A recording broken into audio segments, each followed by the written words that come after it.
All right, I guess what is this? Number 61, photo share and discussion. What is this? May 31st, 2014, last day of May. June 1st, right around the corner. So I hope everything's going well for everybody out there. We've got our new viewer and participant from beautiful Lisbon, Portugal, Rui. So thank you very much for staying up late again. You're welcome. Welcome. It's a pleasure.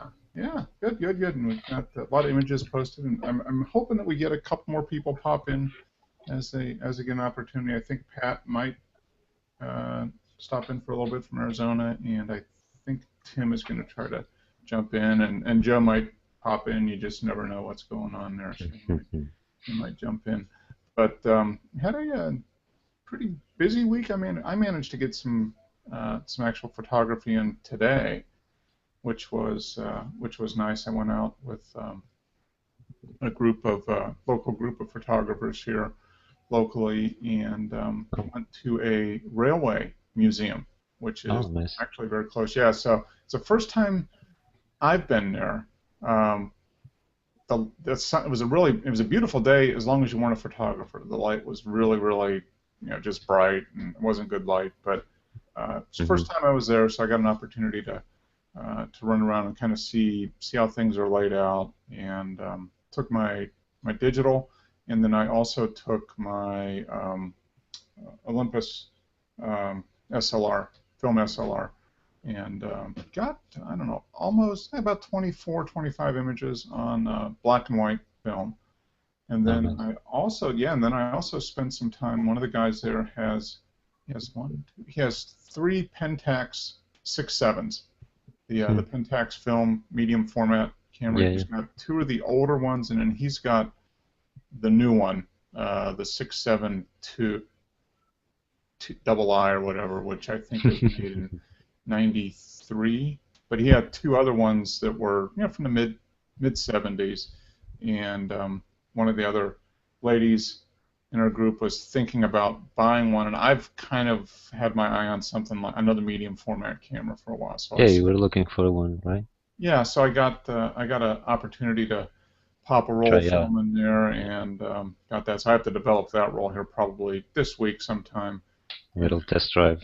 Yeah, and that thing is huge. I don't know. Have you ever used Pentax Pentax. 67? It looks like take your biggest DSLR, multiply it by about 3, and that's the size of this thing. No, I did have a medium format like that, and a 6.7 also.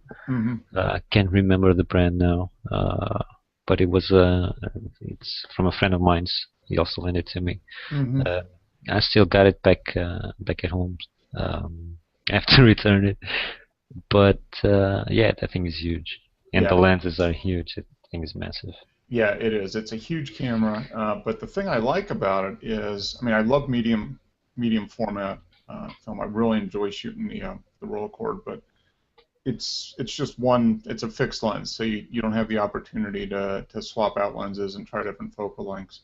Yeah. And so this one does, and it's a 6x7, so it's a little wider than it is, whereas the roll cord is a 6x6 negative. So it's 6x7, a little bit bigger. It is suited a little bit more towards traditional print sizes, 8x10, that type of thing. Yeah. And the downside is you only get 10 shots per roll instead of 12 on the 6x6, but I really enjoyed and the thing, when the shutter goes off, and that thing is like a gun going off. It almost has the recoil. Yeah, it's just ka-thunk. I mean, it is definitely not a stealth. It's not the camera you want to take out, street photography and be inconspicuous out on the street. Because when that thing goes off, you probably the police running thinking somebody's got a gun or something. The thing is so loud, but it's super solid. And it's reasonable. It seems reasonably priced. I've got to investigate the prices, but for the body with the through the eye metered viewfinder, you can get it without a viewfinder, a waist level unmetered viewfinder, metered the eye finder. The one I have back at home, it's a Pentax with the metered viewfinder. and two lenses actually. One was 135, I Okay. believe, and the other was an 85 or 35, something like that. Okay. Yeah. It's But that with the 135, that's a big lens, and yeah. it got really heavy. Yeah. But it's a solid camera, and hmm Yeah. it actually becomes fun to shoot with. Yeah. I mean, it fit my hand pretty good. I mean, it's huge. I have to get used to the weight of the thing, but I mean, it fits in my hand pretty good. Hmm. And I was shooting it with I think it was a 105 lens he had on there, which is equivalent to just about a 50 millimeter, focal length or field of view that you would get in a 35 millimeter camera. And yeah, it was just salt and big, and so I think it would be great for landscape, big Yeah. car photography, anything except inconspicuous type of photography. You're not going to be inconspicuous when you have that thing with you. But I like the ability, to be the option of being able to have a couple different lenses on it. Yeah. And the cost, I don't know. That's going to be a challenge. It's a little more than I want to spend, but it might just mean I might have to just wait a little bit longer, or if I decide I really want it, maybe just have to forego food for a week or something. Get it. But it seems like if you get a body and an older one, not the 672, but Hmm. just a regular 6.7 body with the metered through Yep. the eye viewfinder and a basic lens, which on that one is maybe like the 90, like an f 4.5 90 millimeter lens or something. You can probably get that full in good shape where it's perfectly fine for photography. It's not going to be a museum quality piece, but you can probably get it for maybe $400 to $500 US on that, and then it obviously goes up from there depending how many Yeah. lenses you get and which ones. But it's an interesting camera. So I tried that. I want to try I still want to try the Bronica if I can find somebody that has one of the Bronica like SQs, which is I think that's a square. That's a 6x6 negative. And then I'd like to try a Hasselblad. What is it? 501C or something. But that's probably going to be a little higher end as far as the price Yeah. as well. So Yeah. I want to try to get as good a camera I can that'll do what I want it to do at a reasonable price. So that's Yep. going to be the challenge. But so I shot a roll of film on that. So I have to develop that. Probably nothing good. It was 11:30 noon. Sun was way up there, but I got to roll that to develop. And then the stuff on the Olympus, I'm almost done with that. I'll probably finish that up tomorrow because I'm going to. I think if I get up early enough, I'll go to a car show here locally and Hmm. finish up that roll on there. Yep. So that's some I film. have to do the same with my Mamiya. I still Yeah. haven't finished that. hmm It's tough. The I had a roll of I was FP4. I'm almost out of 35 millimeter film. I've got to order some more. So all I had left really in black and white was the FP4, which is a 36 exposure Hmm. um, roll, and that's a lot of exposures. I mean, I got 25 at the Railway Museum, so but it means I still have not what is it 9 left or whatever. So 9 or 10 left, so I've got to use it up. I hate just not using every frame on a roll, Yep.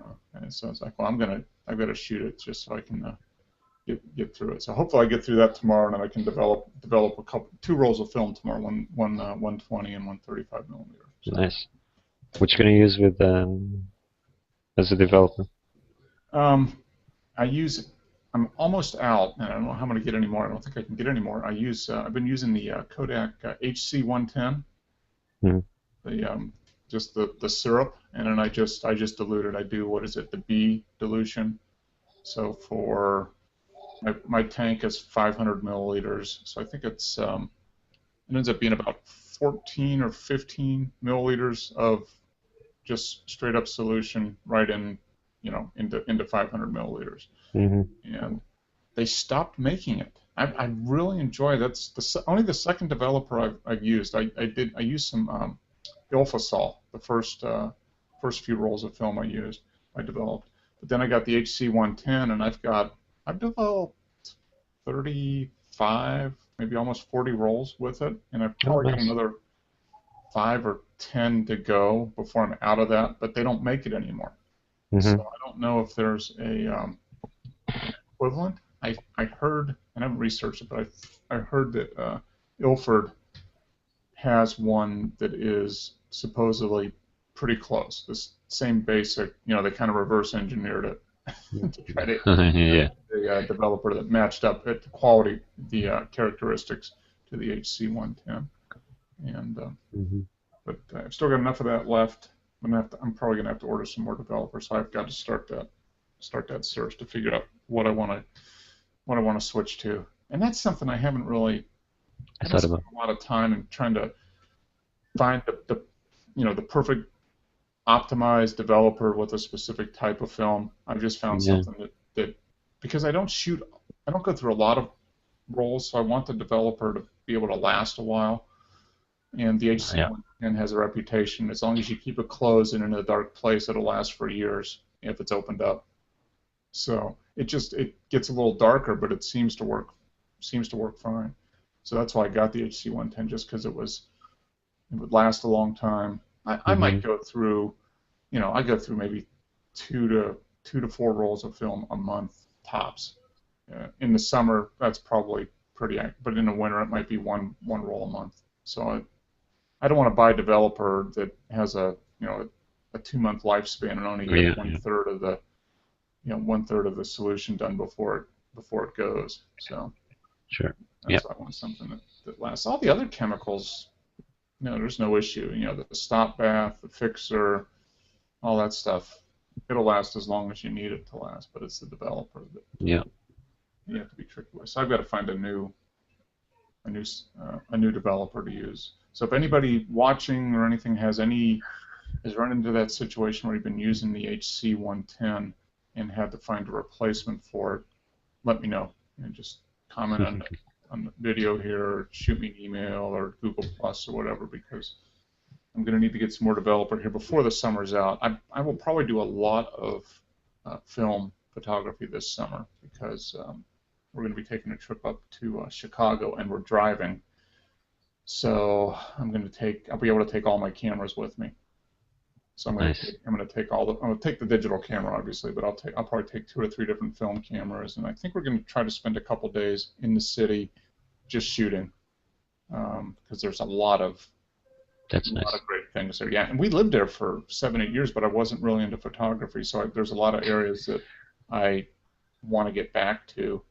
And and a different kind of site, right?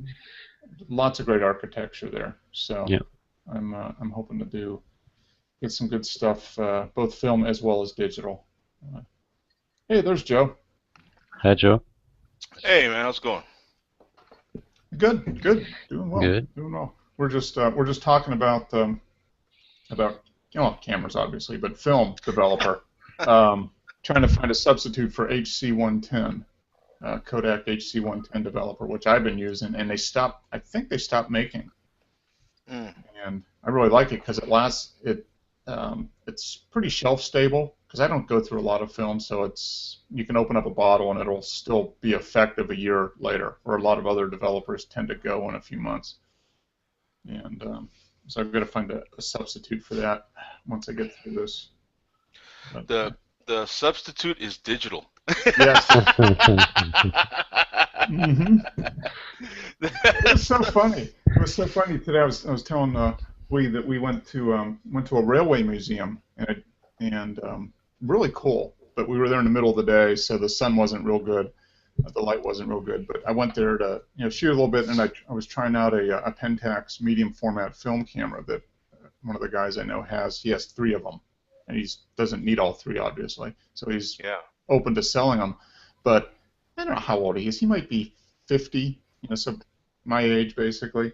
He just 3 months ago or 4 months ago got a digital camera. Oh, He got wow. one of the little Olympus OMDs or something. You know, kind of the Oh, micro four thirds format. yeah. And he said, I've just never seen a need to shoot digital. He's been shooting film for 40 years. He goes, yeah, digital's all for convenience. And I'm like, well, it is. I mean, there's definitely Yeah. that thing, but it is definitely not, generally not as deliberate as film. But I said, yeah, by not shooting digital, you're missing out on a little bit at least. There, it's kind of like asking an Amish guy, what do you think about cars? Mm-hmm. You know what I'm saying? It'd be like, that's just, Yeah. convenience. Yeah. Well, yeah, it is convenient. Yeah, thank you very much. Yeah, I do like shooting 700 images for nothing. Hello. You know what I'm saying? Yeah. He admits it. He says I'm kind of a photographic Luddite. I like. And he's a very good photographer, but he shoots almost exclusively black and white. Yeah. And very very little color. He says if I do shoot color, that's what the digital camera's for. He just is always just like black and white, and whether it's 35 or 120 or he has some large form. He has a 4x5 cameras too. He does some of that, but it's almost all black and white as well. He says, I've always just liked black and white photography, so he didn't really see a need to get digital to convert it back to black and white. He says I got black and white film, so. Yeah, that's I don't know. I've never really professionally Mm-hmm. shot film, so I have no idea. Mm-hmm. All the film I shot was, when you took it down to the little Fox photo and the drive up there, and you'd here you go, Mm-hmm. Yeah. or you'd go to the drugstore and put your little film in the envelope, and a week later would come your prints, magically. Yeah. That's all I did. I mean, well, up until 15 years ago, that's the only real option there was film, Yeah. and all the photography I did prior to that was just snapshots, and it was film. Yeah, So, I didn't. yeah. I couldn't. One of these days. Matter of fact, I can show you the camera. Well, Mark, you've seen it. Yeah, you have. You've got a lot of film cameras that are just decoration. You got to get out there and use them, Joe. I know. Yeah, I literally have. Let's see. 1, 2. These are just the ones I can see. 1, 2, 3, 4, 5, 6, 7, 8. There's 10 cameras that I can see. If I were to, mix them around a little bit, But yeah, I've got this little old Kodak here. This one's really cool. Oh yeah. This one's really cool. That's a Brownie? No, it's a Kodak actually. It's the Duflex 3. Mm-hmm. That was their attempt to keep up with the Rolleiflex. Yeah, I would imagine. Yeah. Yeah. I've got quite a few old Kodaks. I've got some old Brownies. This is the one though. This Minolta. Mm-hmm. This thing is a tank. I swear to God. Okay, this is my 40, Mm-hmm. my 40D with my 24 to 70 on it. Mm-hmm. I swear to God. Okay, this is let's see, it has its own case and everything. The Minolta, it's got a, what is this? What was it? What lens is this? It's a, Like a 50 millimeter or something. a 55. It's a 55 millimeter, okay? Yep. 1.9 actually. Ooh, 55 nice. millimeter, okay? That's it. It's all body. I swear to God, it's damn near heavier than Mm-hmm. than my 40D with the 24 to 70 on it. This thing you could pound nails with, my friend. I am not kidding you. Oh yeah, it's probably a magnesium body. It is heavy. I know the Nikkormat I have, which is from 1967 or 68. Yeah, it's like that. It's so. I mean, it's like a brick. I mean, it weighs about the same as a brick. And it is ridiculous. Yeah, it's all metal body, well built. The thing will last. You know, you tune that thing up every once in a while. The thing will last forever. What I do love is the built-in case. You know, these. You know, this just latches right on the back. You can take it right off. It's so cool. Yeah. But you know, yeah, I need to get this thing. This is the one that I will use someday. Yeah. But I love the shutter. Listen to this shutter. Watch. Oh, yeah. Oh, so solid. Yeah. Look at that. I mean, it sounds like when you're playing baseball and you get that nice crack of the bat against the, you know, it's just, there you go. Nikkormat, I mean, that's basically the same. 1960s, late 60s. Here you go. Listen to that. Yeah, just. Yeah. Solid. And this is a 50 millimeter one. Got f2. So basically the same lens. Someday I will take pictures with this, but I promise you I won't develop them. I will send it out somewhere. I'm just not into that part of it. Yeah. Well, there's still a fair amount of places you can get black and white film developed for $8 to $10. I figure I'll just send it in and have them send me digitals back. You know, just send me big high-res scans. Yeah, just send me big TIFF files back or PSD files, and we're good. Yeah. But it's just, God, I love this lens is sick. I mean, it's. Oh yeah, that's classic. Yeah, it is. You know, what is a trip though is to look at everything.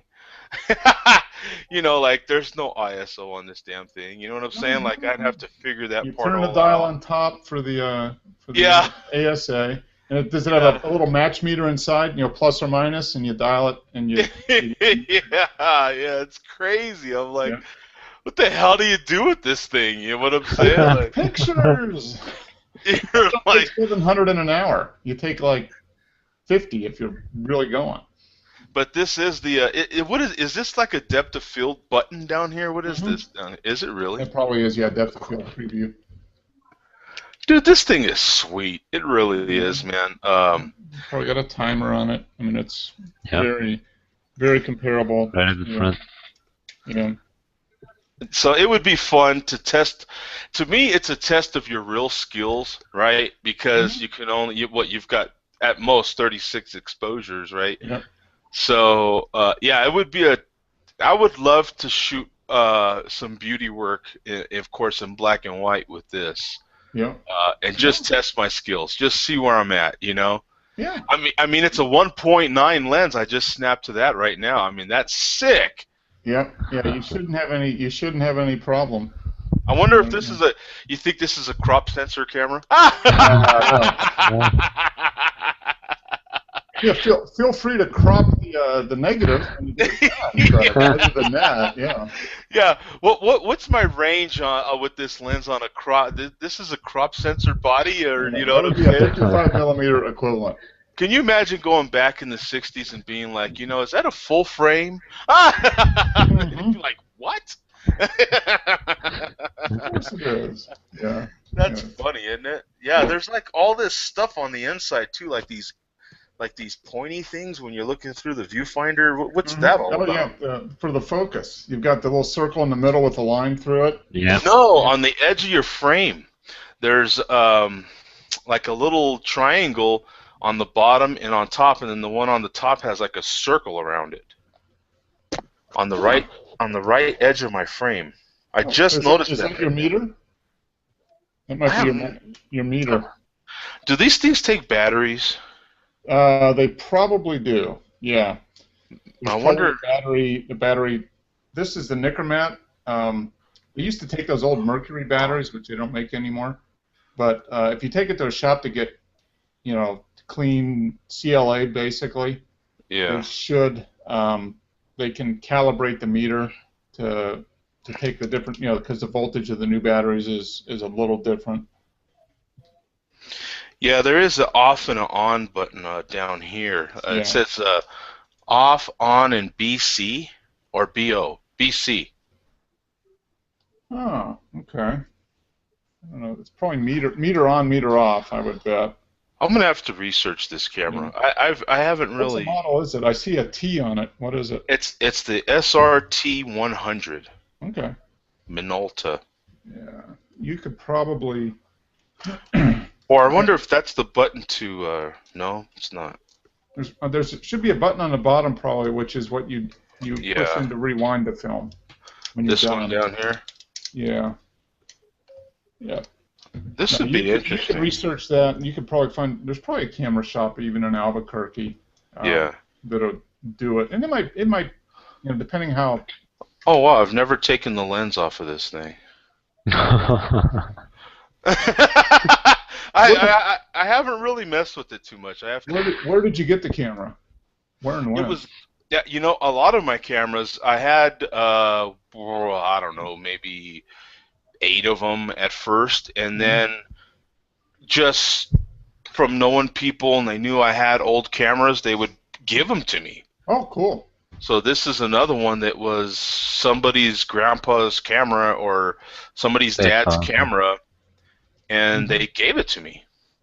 They were like, hey, I forget which. It was either grandpa or dad, and they passed on, and they were like, I thought you might like their camera.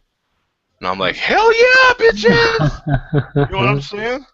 There you go. Let's see. I've just found SRT 100 on eBay. The body sells for 50 to $75. Hey, that's not bad. Yeah. But yeah, there's probably a Wikipedia. Wikipedia on it.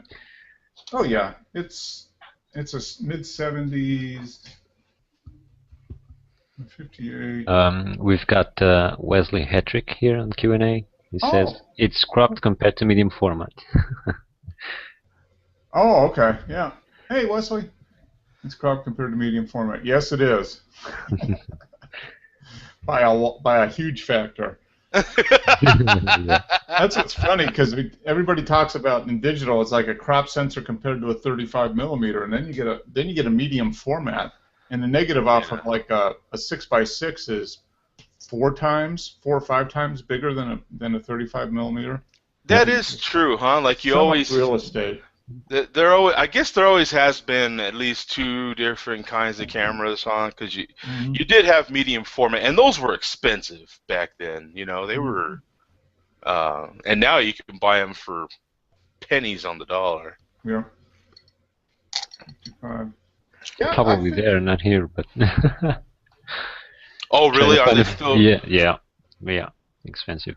They're still expensive. What kind of general price range? Let me check. For what camera? If I find a Minolta for comparison. But you said that was a Minolta.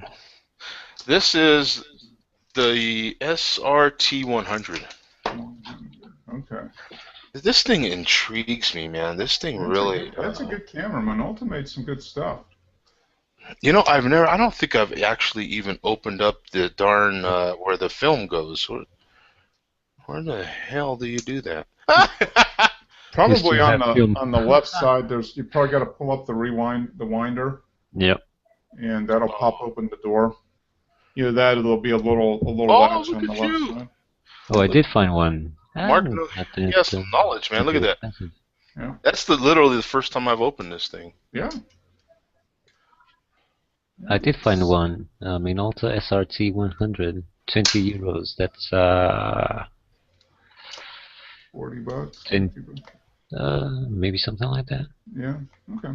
Not that expensive. I thought it was more. But something like a Pentax, like we were talking about, the Pentax 6.7. That's pricey. Yeah. Yeah. No, that's a good camera, Joe. You get that thing CLA'd and get the meter calibrated with a new battery in there, and you probably got yourself a thing that lasts as long as you want to use it, probably. Crap! How do you shut it again? I don't know. It won't stay shut. Hi everyone, can you hear me? Yes. Hey, Raj. Hey Mark, hi Joe. How's it going? Hey, all right. How do you say we've got all these 3-letter guys in here. Mark, what's up with the extra letter, bro? Yeah, I don't know. I'm out of place with 4 letters. I could just be Mar. Yeah. You got Joe, Queen, and Mar. It's a 3-letter name show right here, man. The only thing is, it's my show, so there's not short of letter. There you go. You're kind of outnumbered today, man, with the extra letter, man. What's up with that? Yeah. Oh well, I'll deal with it. Oh, there it goes. I wasn't shutting it hard Yeah. enough. There it goes. You have to go till you hear the click. Yep. You know, Mark, I was listening to what you were saying, and I was just wondering one day that somebody should come up with a digital bag for these 35mm cameras, like they have for medium format. Mm-hmm. So, and probably like as big as a film roll, and then we can use all our like old cameras like a digital camera. Yep. And you know, I really wish somebody comes. I mean, there are like some renderings over the internet, but there's no product available. Yeah, that would be a pretty small market. I think that's probably the. I would think there's so many more 35mm cameras.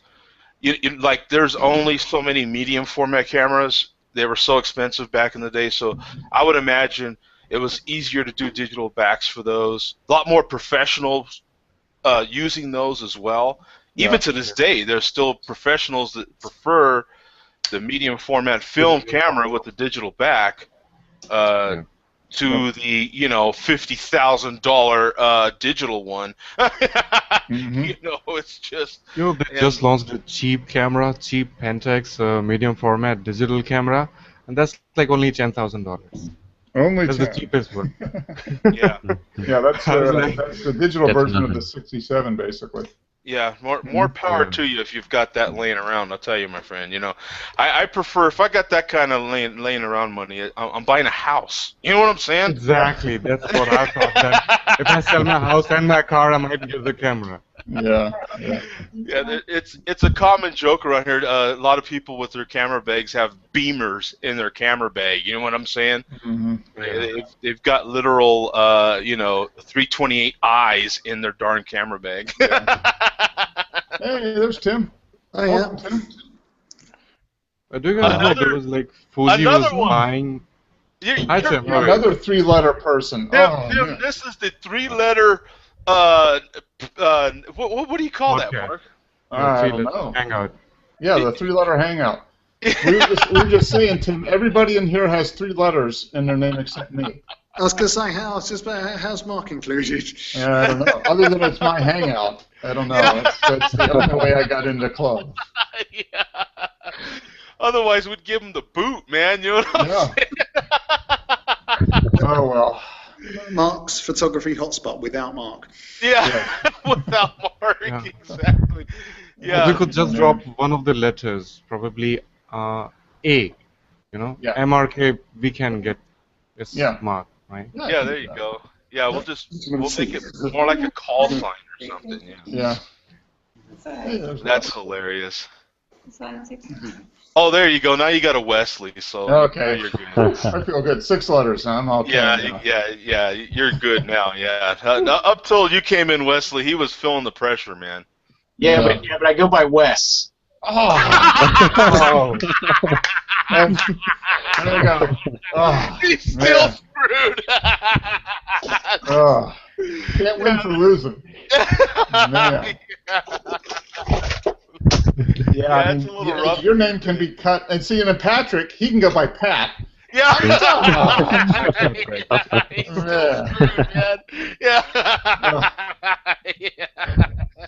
just can't cut my name down. Yeah. You can't cut it down.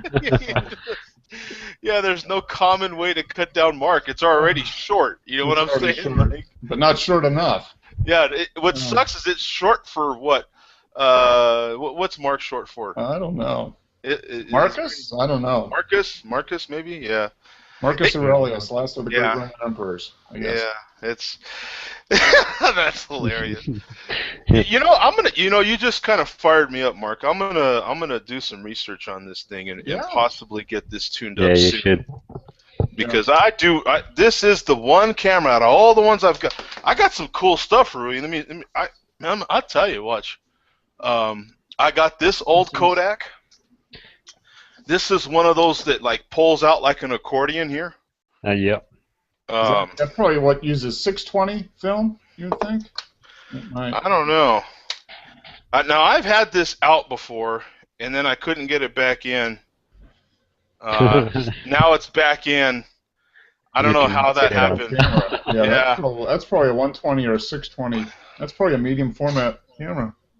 Yeah, it looks like a medium format camera. Yeah, it might be like you. Didn't Kodak do the 620 film? It was a weird, kind of a weird take on the 120. It used different spools or something. I don't even know where to get a model number on this bad boy. Probably. It probably is a medium format, huh? Yeah, it looks like it. Maybe in the lens. Yeah, it might be in the lens. It just says Eastman Kodak. You know, Rochester, New York. And then it has NO.IA Pocket Kodak. Interesting. So, yeah, I don't know about that one. I'm not gonna screw with that one too much. But I do even have. Oh, here, yeah, because I've got the box for it and everything that it goes in the original box. See, check this. See, the original. Look at that.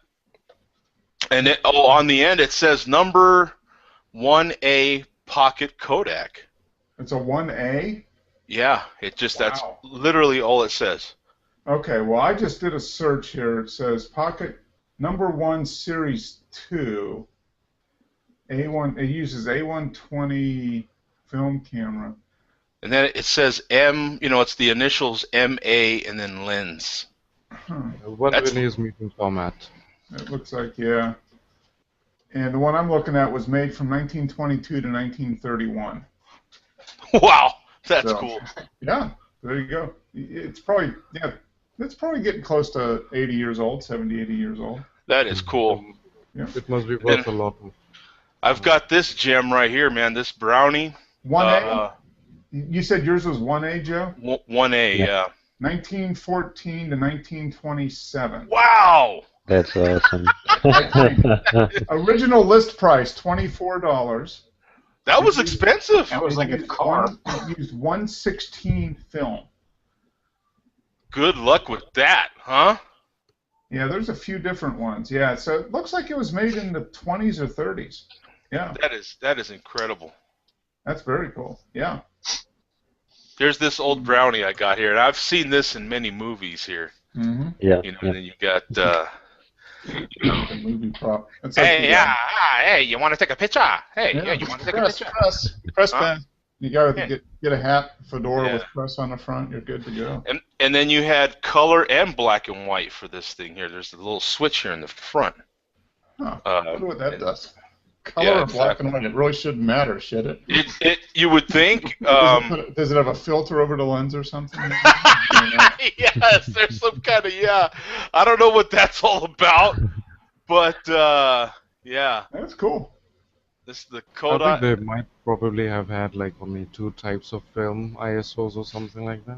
Yeah, that might be true. Yeah, it might be just a way to change the ISO. Yeah. I could go through old cameras all day here. I've got this. This is another one here. This one's cool. This old brownie. This is the Flash 6-20. Okay. Yeah, this is the. Oh, cool. Look at that. And then it had like this little. Look at that viewfinder, man. Try to peek through that bad boy there. I mean, it is just like the tiniest little thing, man. It's like this little sliver. You can barely. Yeah. Can you even see it? Yeah, it's tiny. Yeah. Hardly, but yeah. 620 film. Yeah. Believe it or not, you can look through there, and it's. I don't even know what the magnification is on it. You can get super close, and I can still see the whole computer. It's amazing. It's literally made. It says on the front 5 to 10 feet. So you have a switch here for 5 to 10 feet, and then another one beyond 10 feet. Yeah. So it's a close-up camera. Yeah, that would be interesting. It looks like that's a 620 So it uses weird. You can load one. From what I understand, I've never seen one, but I think the 620 has a weird reel, so you have to take regular 120 film and re-spool it onto those. So, and those are getting harder and harder to find. Obviously, the 620 spools are a little weird. Yeah, I could imagine. Yeah, this would be a real. Yeah, I wouldn't even know what the hell to do with this. You know what I'm saying? And when you think about it, you had people take amazing images with these things. You know what I'm saying? With all these, what we just look as antique boxes now, and they took amazing images with this, and we worry about do you have a 12,800 ISO in your camera? Because if you don't, you suck. You know what I'm saying? Like, You have a full frame. you know what I'm saying? You got to have the 1. What is it? Nikon has a 1.4 crop sensor versus Canon 1.6. I mean, that's all the difference in the world. That's it. 1.5 actually. 1.5 to 1.6. Oh, Yeah. See, we all know 1.5's 10 times better than 1.6. Yeah. Especially if you can go to 12,800. How buttery is your bokeh? Yeah. That's a personal question. Yeah. Yeah, please keep it all to yourself. Yeah. All right. Speaking of bokeh, let's go and take a look at some shots here. Oh wow, you haven't looked at any images yet? No, we've been talking, which is all good. That's a fun part. Till now, it was just talk. Yeah, now let's just talk. Yeah. Yeah, no, I've literally got old cameras for days. I've always collected them since I was a kid. Yeah, well, here is. I always start with the last image from last week, and that was Elizabeth. Oh, was it really? Yeah. Yes. Oh, okay. Yeah. A nice image. Everybody see the screen share? Yeah. Okay. Yep. Cool. Yep. Good. So yeah, just a nice. There's something about her.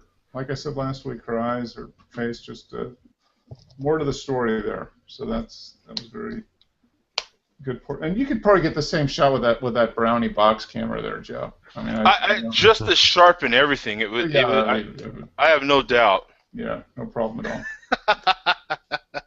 Oh, look at this guy! Wow, that is cool. Now, is this your dog, Hui? Yeah. One of the. One of them. Yeah. And this is the 50 millimeter 1.8. Yeah, the first shot I took after I got the lens on the mail. Oh, cool. So is this the what they call the plastic fantastic lens? Yeah, the Nifty 50. Mm-hmm. Yeah. Which is a very good That's lens. the one. Wesley's showing it. Oh, okay. Here's my 50. Yeah. Check this one out. It's convertible. So What does it convert to? You can take the top off, and you can convert this to any sort of whatever you want. Yeah. It's really cool. You could make this a 35 or a 17, a 28 millimeter, whatever you feel like it. Yeah. Just take the guts right out. There's a pinhole camera. There's a pinhole lens. Yeah. But yeah, this is a really good shot. I mean, you said this came right out of the camera. Yeah, okay. I just added the watermark, and it was actually the first test shot with the 50. So. You have a very cooperative dog. Yeah. Fantastic shot, man. It really is. Very nice. Yeah, right. I was distracted. Nice sharp focus. Cute, very cute. The window was up. Light was coming in from the right. Yep. Yep, and it was staring out there. Yeah, you can see the window in his eye. Yeah, and if I show you the zoom version, it still has a lot of detail because I use a D600, 16 megapixel. It does a nice zoom, and you can see the window. It's very cool. It's nice, yeah. Yeah, well, that's a great shot. That's very nice. Yeah, I guess you kept the lens after that, huh? Yeah, sure. Very nice. I miss my 50, man. It was so much fun to shoot with, and it accidentally fell is what happened, and then the next thing you know, it's a convertible. I heard they do that. Yeah, I mean, yeah, those poor lenses. They're just plastic, literally. So. Yeah, a little bit of glass in the middle. So this is your brother. Yeah, actually. Cool. And this was with the Nikon F4 with a Nikkor 20 2.8, and I can't recall the film I Okay. used, but maybe an Ilford something. Okay. And there's some buttery bokeh in the back there, Jeff. Buttery. Very nice. There you are. There you are on this. Yeah, that's me. Yeah, that's the one thing of most portraits you can usually see the photographer. Yeah. Yeah. It's a nice shot. Nice perspective. And that was a Especially, decent... were you using the 50 there as well? No, it was a 20. Oh, the 20. 20 millimeter, 2.8. Yeah, anything like that, you should be able to see the photographer in the image. Yeah, that's a pretty wide angle lens. Yeah, so it's. Yeah, I was pretty close. Yeah, you were probably only a foot away or so at that point. Yeah. It's amazing. I know with my 8mm fisheye, I can get six inches away, and it seems like it's, you were really close. I was like, yeah, it was literally, the lens was pretty much right on top of whatever it was I was shooting. Mm-hmm. Yeah, that's a nice shot. That's very nice. And here you go. Like I said, this is great timing for you, wrong timing for him. Yeah. This is what this was at a sporting event, marathon actually. Okay. And I asked a friend of mine to lend me the D400 and the 70-300 from Canon. Okay. And that was it. Yeah, so that was 300mm, full zoom. Yeah. And was this one shot, or was this one in a series that you took kind of back to back to back? Actually, I took maybe 5 shots. Okay. But with not that close. So okay. It was him back a few feet back, and then almost at this point, and then he falling off. Okay. And then of them in the ground, of course, I put down the camera to help him up. So. Yeah. Oh, come on. Get the shot first, though. You did the right thing. Get the shot first. He's going to be... I'm sorry, my friend, but those wounds are going to be there for a while. You know what I'm saying? Like, I had to get that shot first. Yeah. I'll help you after, but... And that's, ISO 400 and a 1/2000th of a second, and it's...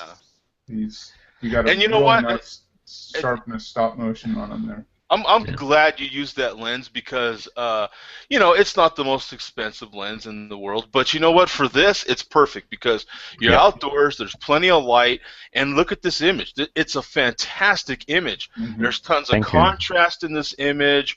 It tells a fantastic story, obviously, right? There's all kinds of stuff going on in there.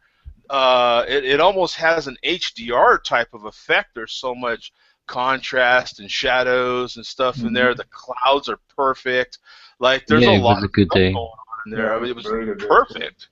And what's great is, this is about the 4th time I've looked at it, and I just love how it's glass. You see the goggles. Yeah. Yeah. Right off. And, he's thinking right now. He's like, "Oh, this isn't going to end well." Yeah, you're left wondering how hard does he hit that rock? You know what I'm saying? Like, does he meet rock with face first, or does his arm actually block him? Or you kind of like what's the rest his arm, of that story? Then the helmet, and then he lands on his side. Now, did he get up and continue riding? Yeah. Okay. But it was like 5 minutes after the fall. Okay. Yeah, exactly. Yeah, because I picture, no matter how he landed, I picture a loud, ugh. Like just one of those. Thud. But the fun thing was, it was actually riding not that fast. Because he was seeing the rocks in front of him. He was choosing the right path, and he just went for the wrong one. Yeah. Did he just get caught in a rut? I mean, did his tire just flip around on him or something? Yeah. Yeah, man. But the thing is, like we live for those moments, right? Like that is. Right. You could get all these great shots of him like going down and really tackling this mountain downhill. But this is when you pick. Yeah, that's the one that tells the story right there. That's the one that's great, you know. You know what? And if you found him, this would be the one he'd buy from you too. Yeah. Right. Yeah, Probably. that's the one. I don't care about all the other ones. This is the one I want to buy because this You shows. bet. Yeah. Yeah. Yep. Yep. That's the money. Later on, he'd be whipping that out on his iPad or something. Man. You know, having beers and snails. You know what I'm saying? Yeah. That could happen to me. That's right. You know what I'm saying? Yeah, that is. I love that image, man. I could look at that for Very days. good shot. Yeah, that's right place, right time, right equipment, right light, and Yeah, the day was incredible for photography. nice flat. It was cloudy, but still very nice light. World's biggest softbox is what you got there. For anybody watching this show that is wanting to get a nice zoom lens, that is it. Whether you're shooting Nikon or Canon, that is a great lens, sub $100, at least in America. You can buy them all day long on Craigslist for like $70. Swear Ship to me God. one. I've actually. Where's mine? I've got mine somewhere. Where is mine? I do have one, and you know I actually shot a soccer game with it not too long ago. Oh, I've got this incredible. Oh, you got to see this lens. Look at this baby. 100 millimeter, man. Look at that.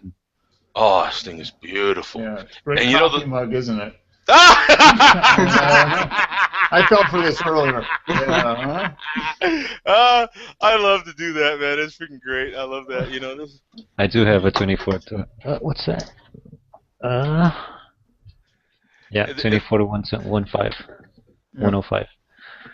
Okay. Yeah. That's a good. That is a good standard lens for a walk around lens, especially on a full frame. You see a lot of guys that have like the 5D Mark II or 5D3, and they have the 24 to 105. Yeah. It's just a good. It's a good size. Yeah. No, I have the Canon 55 to 250, so pretty close to, and it's just a kit lens. Yeah, I've gotten some great telephoto shots with it. I mean, as long as you're outside and you have good light, it's not a bad lens at all. I mean, it's better than it's better than having that 105L lens, because it wouldn't have been, you know. there's no substitute for millimeters. You know, in this type of thing. That's definitely a good thing. Now here we've got a few shots from. I think he lives in California. N5 pics. Chevy Cameo hood ornaments. Pop art. Creative editing. So it looks like he maybe applied like color effects or that type of thing. Yeah, you could see it in the chrome. Yeah. Yeah. Which is kind of sweet though. It's pretty cool. Up the colors, the saturation, the detail. Yeah. Yeah. Very creative. And that's one of the cool things about the old cars is just the emblems. Yeah. There's so much. The cars are neat, but if you can find stuff like this, a lot of cars from the 50s, it was all rockets and spaceships and stuff. So yeah. So this is a great example. This is very cool. Just basic wall art too. You know what I'm saying? Like if you, you know. This is great stuff for you. You know, if you have a garage like mine and you like to display a lot of different work in your garage, this is perfect. Or in your man cave or something. It's really. It's got kind of like an Andy Warhol kind of look to it, doesn't it? Yeah. Yeah. I like it. I mean, probably shouldn't have posted it on Flickr. Probably should just post it on your own website and sell it. You know what I'm saying? Maybe it's a small image, yeah. But yeah, that's very cool. And here's another stylized Mercury headlight. 50s era Mercury. Once again, 1950s, the spaceship and all that stuff. Probably the same kind of treatment as far as filters or whatever on it. But yeah, very cool. I mean, it just see a little bit of the headlight down there. Whatever is in the background there goes great contrast to the blue of the chrome. There was so much customizing on the old cars, and just same thing with bikes. Bikes are great to shoot. I love shooting bikes. There's so many custom items on a bike. You know what I'm saying? They have that same vintage feel that old classic cars do, and it's just great. You get tons of when you get up close. Don't be afraid to get down low, get on a knee, squat down, look like an idiot sometimes. Sometimes I'm laying down. I don't care how crowded it is. I'm on my belly. You know, I'm a big guy. Because that's where the detail is. Yeah, I mean, there's something unique about it. Yeah, yeah, and that's the that's like my number one thing that I try to do is you just got to find, you know, the whole vehicle may be really cool, but there's probably something about the motorcycle, the car, the truck, or anything you're shooting. I mean, there's just something that's really, really unique. And if you can find that, then use that as a center point. Works out great. He did a great job with this. That's very cool. Soft curve visor, yeah.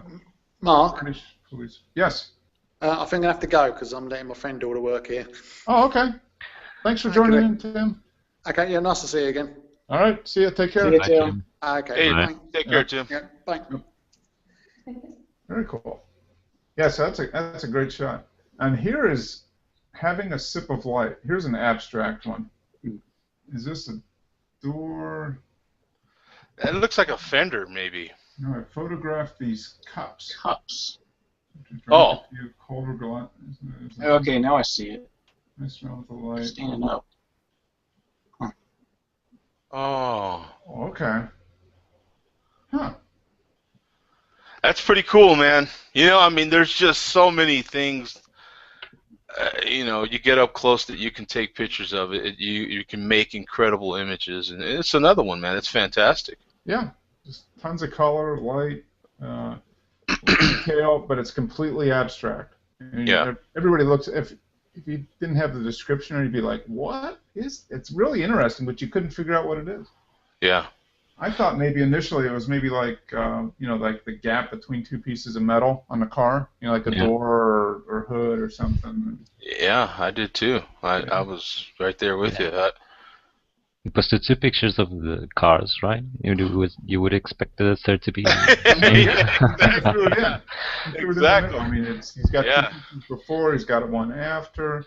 Yeah. I mean, but he's just messing with our mind. That's all. He's just messing with our mind, man. Like, oh, he's effing with my buzz, dude. Just don't do that, man. That's very cool. I mean, the colors. I mean, he's just really, very great colors. And here's, okay, so she shows the whole truck. Okay. Too excited to photograph the grill. Forgot to take one of the actual truck. I filled part of the top red area to create more artistic. Okay, so he filled in a little bit of the red at the top. But look at the detail in the reflection in the chrome on the grill. Yeah. Yeah. And bumped up probably the saturation, the highlights maybe, the clarity, bump up the clarity a little bit in this. Yeah. Oh, okay, and this guy posted, if you see this on the side, he posted the custom 48 to 50 Ford truck. Okay, yeah, that's pretty similar. Yeah. Very cool. Yep. That's a neat, very, very colorful shot. Kind of, my eyes kind of hurt a little bit now, but that's okay. Yeah. And there's, you know, going along with, it's the same guy, right? Going along with the other images he posted, there's still a lot of purple in there. So yep. It must be probably an artifact of pumping up the other stuff, it's an artifact that comes out in a chrome probably. Yeah. I would think. There's still a hue of purple in there, so. Yeah, around here and along the top. Yeah. Along the top of the grill. Yeah, very cool. It is. It's nice. Yeah, custom cars are really fun to shoot. Rising Sun Abstract. Okay. Look at this now. Shot of a lighting instrument shining against a dirty wall. Okay. Oh. Time to clean the wall, man. Yeah. It does kind of look like, you see those solar telescopes that get the the shot of the solar flare going off or whatever. It looks like he was having a good time just playing around with different effects in his whatever photo program he's using. And this is one of those side effects of it. When you do shine a light against the wall, you do see those different layers of light. They're just not exploited like that. He put color in there so it exploits the different shades of the light when it's hitting a wall like that. When I do my show, it's usually until summertime hit, it was a little darker. But I have a light similar to that always shines against the wall to shine back on me, and it's doing the same thing right now. But of course it's white, but it's. So that's a trip, yeah. It's amazing. You get to the point, and I still haven't gotten good at this, but it was like, there's nothing to shoot. There's always something to shoot. Always, man, really. Creative. Yeah. And if it's raining outside, or maybe you had planned to go out and do something, and the weather's crap, or you're tired, or you got up late, and you still want to shoot, you can always find something. You know what? One of my buddies over here took some, and this is going to sound kind of nasty, but he took some incredible images just playing around with some macro photography in his gutter, in the curb, outside. It had rained a little bit, and so there was just a couple of leaves and some grass clippings from someone that cut their grass and must have washed it off or something, and it went in the curb, and then some of the oil from just the street, and it looked amazing when he did it up close like that. It was like you couldn't have guessed what it was, but then when he told you what it was, you're like, oh man, yeah. The hell did you photograph that for? You know what I'm saying? Yeah. But it looked cool because when you think about it, like oil when it gets wet, when it just lightly rains, has all the rainbowing different effect. You know what I'm saying? And then the leaves and the blades of grass look really cool, man. It did, But it was like, what made you think of that? But. It's just one of those things where you get up close to it and shoot it and see what the hell happens, Yeah. Oftentimes you're surprised, I think. And he did that with a point-and-shoot camera, too. So. Yeah. There we go. Here's one from Patrick. 2 cars, very expensive old cars. Yeah. Spring circa 19. He shot this with a point-and-shoot camera, too. Yeah, I think so. Yeah, you got one of those disposable Instamatic ones with the little cheap film. That's the secret, guys. Yeah. Yeah. You point your 60D at it and shoot a picture. Yeah, that's the point. 22, so the wide angle lens. 1/1600th of a second. Okay. Which he needed to do because maybe I don't know if this car was moving or not. Probably not. But yeah, it's probably just parked. I don't know. Yeah, but very cool no shot. one in it, but yeah. Something about $1 million cars just randomly moving kind of makes people a little nervous. 2 of them sold for just under $3.5 million. Yeah. See, so there you go. Yeah. A little over $1 million cars, thank you. Huh? Nice cars. Oh man, Porsche Beautiful. 718 and a 1960 Oscar 750. Willow Springs, California. Yep. That's probably where these cars raced originally, you know? I would, it's and it's probably coming eventually, but it would be nice to have a little video so you could hear them, Mm-hmm. Just one of those little quick 9-second clips, just so you could hear them crank over and just rev up a couple times. Drive by or something, yeah. It's cool. Very cool cars. Nice shot. I mean, after seeing a number of shots that Patrick has done, I mean, he has a definite look to his images. Yeah. I mean, they're all that same basic, which is a great look, but there's a definite look to the images, how he lights them and right. With the lighting and everything. So. And he uses all natural light. That's what I find amazing about it, because but he lights his cars, and his style is similar. He likes a slightly contrasty style with certain things that I dig too, and with my portraits, Mm-hmm. And he's got a good process and routine down for taking the raw files and getting them to look just the way he wants them to look, and do it consistently from shoot to shoot, car to car, no matter where he's at. So, and that's probably one of the reasons people hire him to do it. Because exactly. Yeah, that's why he's on the cover of Auto Week, for Christ's sake. Yeah. It's like, yeah. And here's one from Tim. Thames Barges. Oh, this is cool, man. Yeah. And this was, I don't know which camera this was shot with. Is this film? I'm thinking it is. Or did he like post-process it like that with the grain in there and everything? I bet this is film out of his AE1. And it was Canon AE1. But yeah, I mean that's. Yeah, that's film. He put the tags, black and white, EGFA film, analog. Oh, okay, down here. Yeah. APX 100. Yep. Yeah. Okay. Yeah. So yeah, it's a nice image. I like the composition on here. You got the one barge kind of side, the rope coming off the other. Yeah, that's well done. Mm-hmm. Very nice. Nice. It's a great black and white shot. It really is. It's got a nice vintage feel to it as well. Very nice. I like that. Film wins. There we go.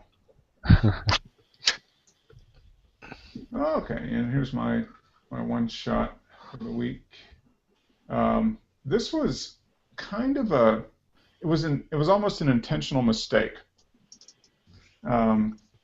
This was a local car show, not the one that I normally go to, just one in a downtown area. And I was wandering around, and I had like 3 frames left on the roller cord, and I saw this. This is a 1963 or 64 Impala SS 427. I mean, so it's a fantastic shape. And there are a lot of people around, and I really like the emblem on the side here. Mm-hmm. And the light was kind of harsh, so I was kind of scrunched down, and I wanted to get this as kind of like buttery bokeh as possible, but I was right at the edge because I couldn't. There was a car behind me, and right on the edge of focus, and it was I was shooting. Was this 100 speed film? The light was pretty bright, so the shutter speed was, I don't know, I think it was a 500th of a second or 250th or something like that. But it was about, I think it was f2.8. I shot it pretty much wide open. But I was really having a hard time getting focus in. And that's why the SS is blurred a little bit, because it was so, I ended up just trying to focus right on this area here. And it came out actually a little blurrier than I thought it would, but it ended up with a nice look. Mm-hmm. Mm-hmm. I dug it, man. I really liked it. Yeah, it came out a little kind of what I thought it would, but a little different. And when I scanned it and I looked at it, it's like, wow, that looks like. That's how I came up with the title Dream Cars. Like that looks like something you would see in a dream. I mean, it's just kind of blurry and right at right kind of there. And I only got really the first 3 letters. IMP are in focus. Everything else is out. That's it, man. A 3-letter. Yeah. Once again, 3 letters. Yeah, 3 letters, man. No, but that's a great picture, and you would think that it's actually moving, right?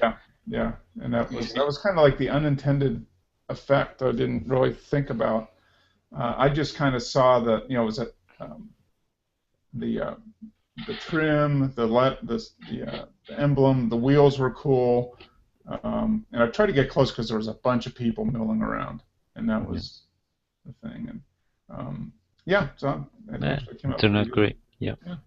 Do you ever use a tripod, Mark, when you go to a car show? I haven't been. No, just because I don't know. I probably should, but I've been able to get away without using it. The shutter speed actually in this was fairly high. Like I said, I think this was like 200th or something like that. Yeah. The camera the roller cord only goes up to. It only has a 500th is the fastest shutter speed on it. Oh, is it really? Okay. Yeah. But no, I probably should. I mean, I could probably could set it low, especially with the. If I was using the digital camera with the live view, I could do a good job of composing the shots using a live view on the digital. But on the film, I haven't been. Because you could really get it just tack sharp, where you want it to be sharp, and then have that fall off. It would be really extra. Yeah, I might have been able to get this whole section here super sharp. Like the SS would have been in there. Yeah, it would have been what would you call it? Readable, but still it would have still been falling off a little bit, but a little more more crisp right there. But I liked the image though for sure. I really do. It came out.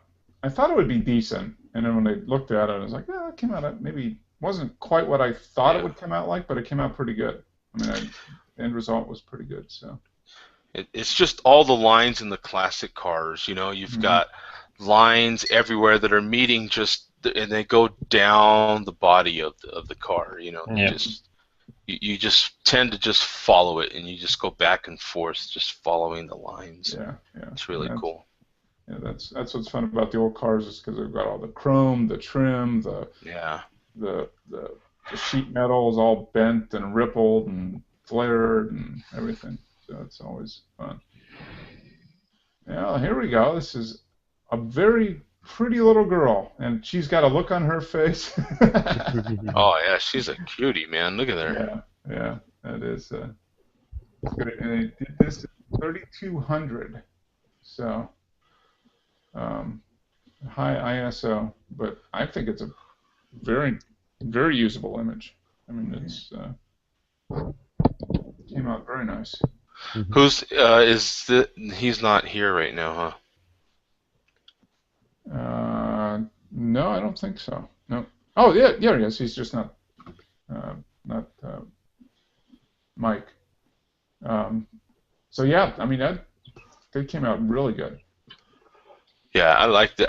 There's my makeup artist has a girl that's really cute like her, and she loves to be around me for some reason. So while her mom's doing makeup, I'll test my lights with her. You know what I'm saying? And I have bunches of image of her, but I never post them.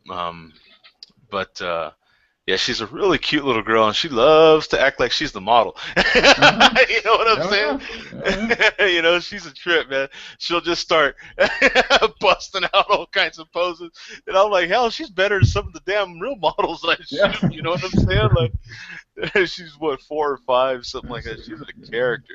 Yeah. I think it's a really, really nice image. The look on her face is great. Yeah. The expression with her lips, you're drawn into her lips. That it's just like what was she about to say or do or something? She was about to do something. Like who me? I didn't do anything. Yeah, exactly. Yeah, exactly. Yeah.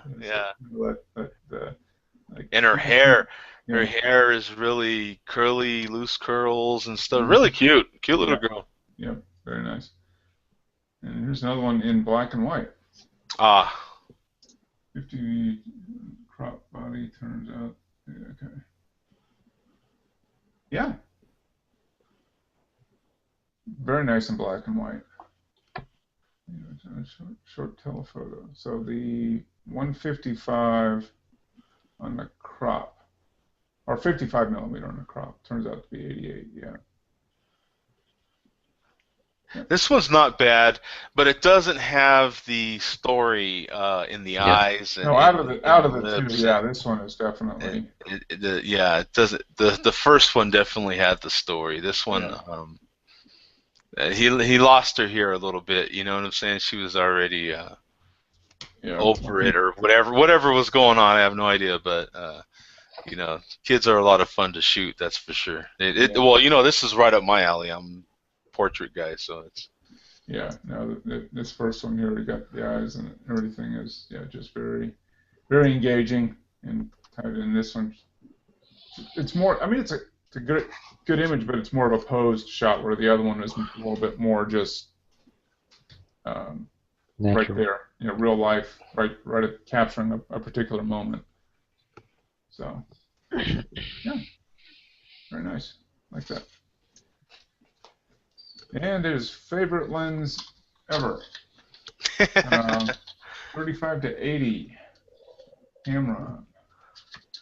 The Tamron, huh? What camera? Looks like a. Well, he shot with a 550D, so I wonder which camera. Looks like a digital that it's on. It's just a 2.8 to 3.8, huh? Huh. 35 to 80. Super sharp. Not. This one beats everything. Yeah. It's a good.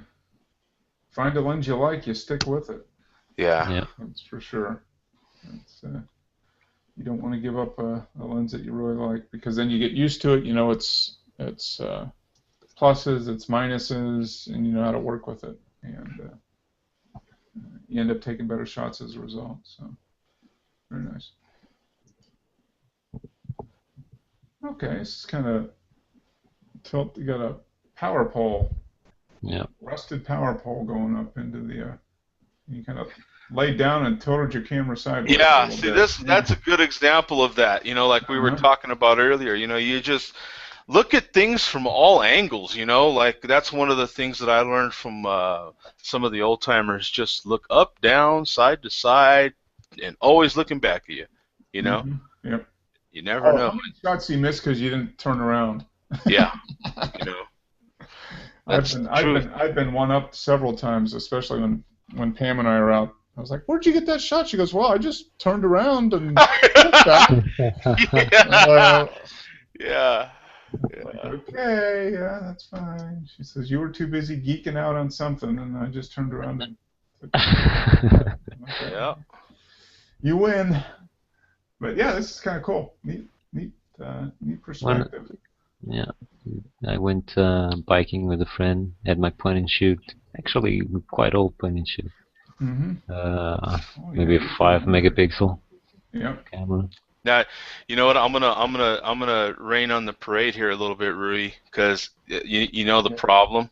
Look at all that decay on that pillar there. Little micro stuff, macro stuff. What do you call it? Yeah, close-up stuff on that pole. Man, I bet you it would have been really just like the other guy did.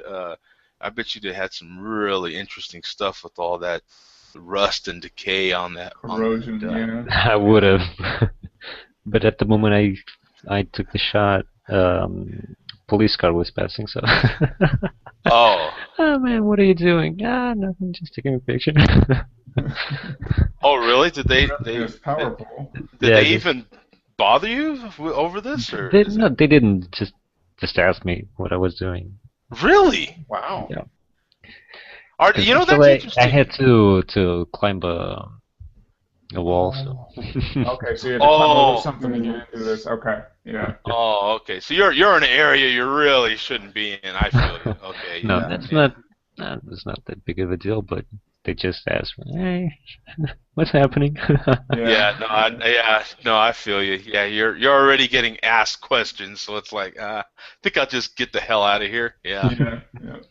And, yeah, but yeah, that's one thing today at the railroad museum was the all the rust and corrosion, and the light was just terrible. So I was like, well, now I need to go back there on a cloudy yeah, day or something like that with a tripod and Mhm. really capture some of that yeah, decay. You know, because that's always fun stuff to do. But yeah, yeah. it's a neat perspective on the image. And here we go. This is outside is this outside a bar or something? Yeah, Sign in a bar? Okay. yeah. I had the point and shoot. That's me in the back there. Okay. I actually drew that with a phone lantern. Okay. I Cool. was First shot. wondering if you light painted this. I was wondering. Yeah, yeah. The first shot, it was I had the down part was reversed, so Okay. I was looking for that musical Mm-hmm. soul clave or what do you call it? Yeah. Um, I know what you're talking the about. first yeah the first attempt I got it wrong, so I took another one. Yeah. It Really was cool. yeah. I like the yeah I have the yet to try that. I keep meaning to try some light painting, and I haven't got around to doing it yet. You would think I would, because I work at night, and I'm usually up at night, and you know what I'm saying? Like, that's Yeah. favorite time to edit is at night, and you know, you know what I'm yeah. saying? Like, yeah, one of these days I'm gonna do some light painting. I would like to light paint a model too one of these days. Yeah, Do Mm-hmm. some that's nude, nice. really creative HDR type nudes light painting. I think would be really cool, but I haven't got around to it yet. Yeah. There's always something new to try. I mean, There is, yeah, absolutely. that's the fun part. And okay, like I said, great color shape, but what is it? A light bulb? Oh, it's a bottle. Yep. It's a bottle. Oh, Okay. yeah. Yeah. Okay. Beer bottle. Yeah, you can see There the you bottom go. of it right there. Yeah, Yeah. you recognize how many times in your life have you seen the bottom of that bad boy? Look at that. Yeah. Seeing with all the There's no little. more beer left. Yeah, I recognize that right off the bat. I wouldn't be a good beer guy, Rudy, if I didn't recognize that. And I Right? didn't recognize it. No. Well, I have 4 letters in my name too, so it's that extra letter that throws me off. If you had shortened that, if your parents would have only shortened it a little Yeah. bit, you'd have been all right. But no, that's very cool. I mean, the light, the Yeah, I took 3 or 4, and that's the Okay. one. yeah, that's very cool. The colors are It great. is. The swirling. You got the bottom of the bottle now. I was thinking it was maybe like a macro of like an ornament or something. I don't know. Yeah. But very cool. That's a neat abstract shot. Yeah. Lots of color and perceived motion in there. Yeah, there is. Yeah. I mean, it looks like something's spinning, and that's what Yeah. threw me. I was like, what is Yeah. that? So very very colorful, very cool shot. I like that. There we go. Ferrari Oh, yeah. 458 Special. Look at that thing, man. Yeah. Are you kidding me? Look at this guy. He's just showing off now. That's all he's doing. There's the detail of that car, the carbon fiber. The carbon fiber. Look at all those LED lights. This thing is sick. Yeah.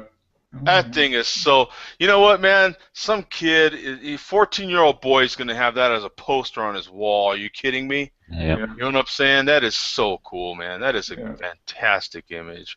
Yeah. He did it with just one of the lights that was out, lighting it and moved it. And shot it with the Rokinon 85 millimeter 1.4. That's a great lens. I know Patrick Roy likes that lens, and Mhm. On the 60D, it ends up being like a 125 or 130 equivalent. Now, did he get that lens after you got yours, or? I think he did. Yeah. Yeah. Now, mine's a fisheye, but I mean, I think the Rokinon, I've been very impressed with the build quality, especially for the price on that lens. Yeah, the minute with that, because that's like manual focus, manual every damn thing, and that's like too much work for me, Mr. Yeah.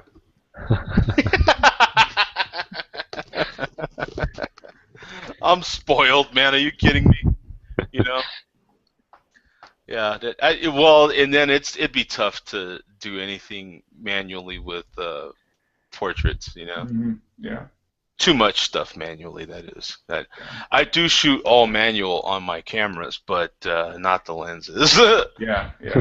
Let the autofocus pick the point, and you let the autofocus do its thing.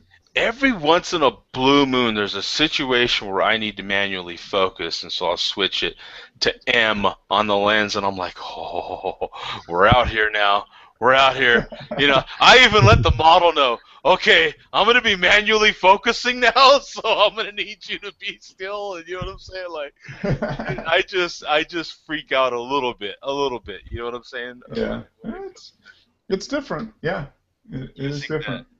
I use the M on, well, hell, look, I mean, I'll just pick up my camera, it's on M right now, I mean, you know, but when you use this M on the lens, that's a different story, man. You know what I'm saying? I you know, Rui, I took a. You only touch the body, not the lens. Yeah, not the lens. Yeah. It's just that's. There was one time I was doing a group shot, family reunion, and I'm getting the shot. Right? I'm on the ladder. Everybody get over here. We're talking about 100 people, family reunion, whatever. You know what I'm saying? And I'm getting the group shot. I'm on manual focus, right? I think I'm nailing this thing. Boom, boom, boom. Get back home. Put it in. Every one of them was blurry. That was the last time I ever did that. Last time I ever did. You know, for something that really matters. If it matters, I'm on autofocus, baby. Promise you.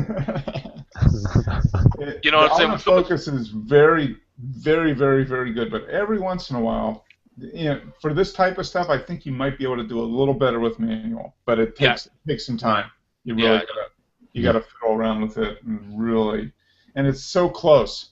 I mean, it might just be a quarter inch one way or the other as far as turning the focusing ring.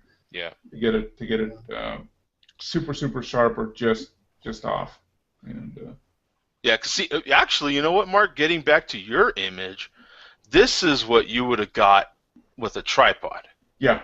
You know what I'm saying? Probably right. Yeah. That is probably right. Yeah, that's cool. Wow. So is this manual focus, Joe? Yeah, that's everything there is manual.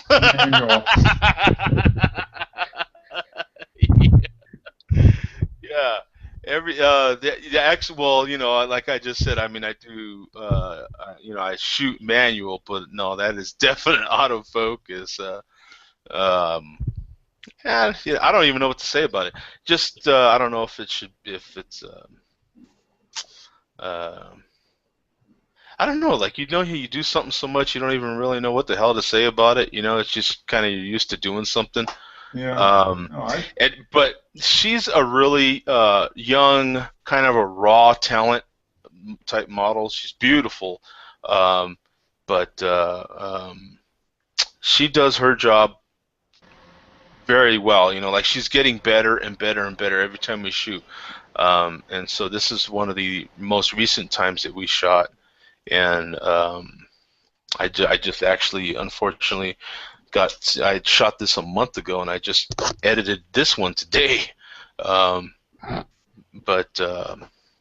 it's just a lot of fun. I think I shot this at like f11 or something like that. Okay.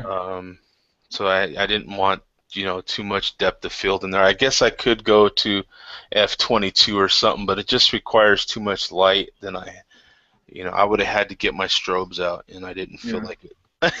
Yeah. I'm really spoiled by autofocus and continuous lighting. You know what I'm saying? Yeah. Nothing wrong with that. I like continuous lighting.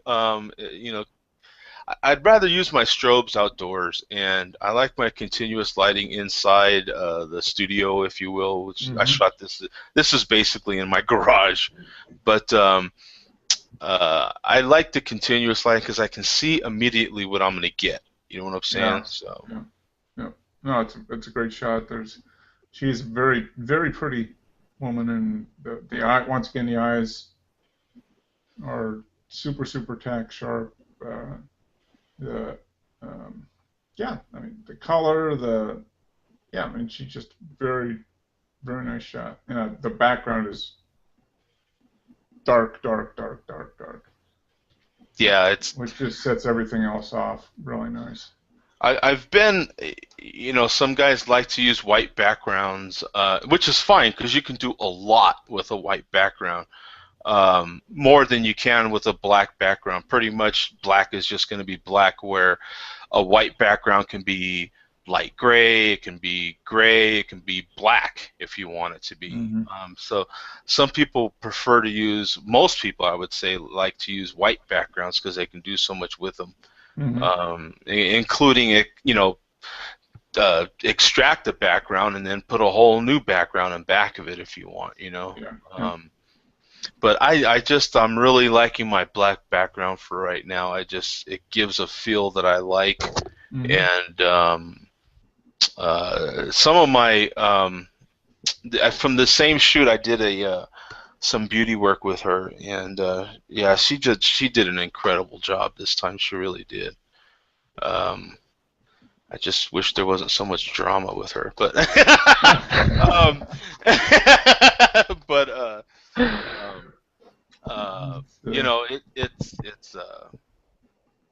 it's a lot. It can be fun. It's a lot of work, you know what I'm saying? But it's a lot of fun. Yeah. It'd be the same thing Pat would say, I'm sure. Like it's a lot of work, but it's badass working with $1 million cars. You know what I'm saying? Just the only difference is and all that stuff. Yeah. He gets to ride a car every once in a while, and I don't get to ride. You know what I'm saying? Yeah. Okay. Yeah. He gets to ride a car every once in a while. A really fast car. Yeah, he gets to ride a fast car. Yeah. Okay, and on that note, we'll move to the next. Speaking of a fast car. Yeah, I can take any show right off the hill, man. You know what I'm saying? So this looks like a really interesting. He titled it 217 megapixels. Okay. Anything else? Is stitched panorama made from 10 individual. Oh yeah. Shot with the 85 millimeter wide open to see how shallow a depth of field I could get. It's pretty dreamy and not really usable for much. If I were to do this for actual use, I'd probably shoot the car dead on from the front. Huh. So just a huge experiment, and it makes it look like a model car. Yeah. Yeah, it's like he was Hot using it for Wheels. shipments, Yeah, right? it does. It looks like a Hot Wheels die-cast car or something. Yeah. It gives this total model feel. I mean, even when I'm looking at the bottom of the frame there, towards the door, where that grass meets the road right there, and that grass even looks like fake grass that someone would put on a. I grew up with a guy that made railroad trains in his garage, and it reminds me of that type of grass that he would put together in his train set there. You know what I'm saying? Like it just, the whole thing feels like a model. It's a trip. Yeah. Well, it's interesting. He says, hopefully can access the full resolution image to see how sharp it is when in focus. This car was part of a yet-to-be-published shoot, so I'm going to delete this after the photo shoot. Though this isn't the location I shot the key photos of the car. Okay. All right. So it's an incredible car. It really is. Yeah. He doesn't say where he was at, huh? Yeah. I wonder if this is when he went up north. I think it might have been. Yeah, last week he went up California and Canada. Because I can't picture anywhere, too many places in Arizona looking like Arizona. Yeah. That's Northern California or British Columbia stuff. Yeah, he'd have to be in like Flagstaff or anything even close to that, you know? Yeah. Yeah, because it has this total kind of European feel too. Like it has this European backcountry type feel to it, which would go with the car, really, right? Yeah. I mean, it's a perfect setting for that car. Yeah, it's very cool. But yeah, it's 200, and he says it was his computer was just barely able to process the image. Oh yeah, that's one of those where you hit every click of your mouse, you just go get a cup of coffee, build a sandwich. Yeah. You know what I'm saying? You come back and your bar's like a quarter of the way there. You know what I'm saying? You're like, are you kidding me? Yeah. That's a great shot. And the final 1%, it's the one that lasts most. Yeah. Yeah, you know what I'm saying? Yeah. And you're sitting there and you're at night, of course, doing all this work, and you're like, you know, you're like, hurry up and you know what I'm saying? done. Yeah. Damn it! Oh man, I'm tired. You know what I'm saying? But I gotta get this done. Oh, and I have deadlines too, but they're not as hard as Patrick's. You know what I'm saying? So I could just imagine the pressure of trying to meet deadlines, and because mine are kind of my own deadlines. Sometimes I'm trying to sometimes meet magazine deadlines. You know what I'm saying? Mm-hmm. But it's not a really hard deadline. I mean, it's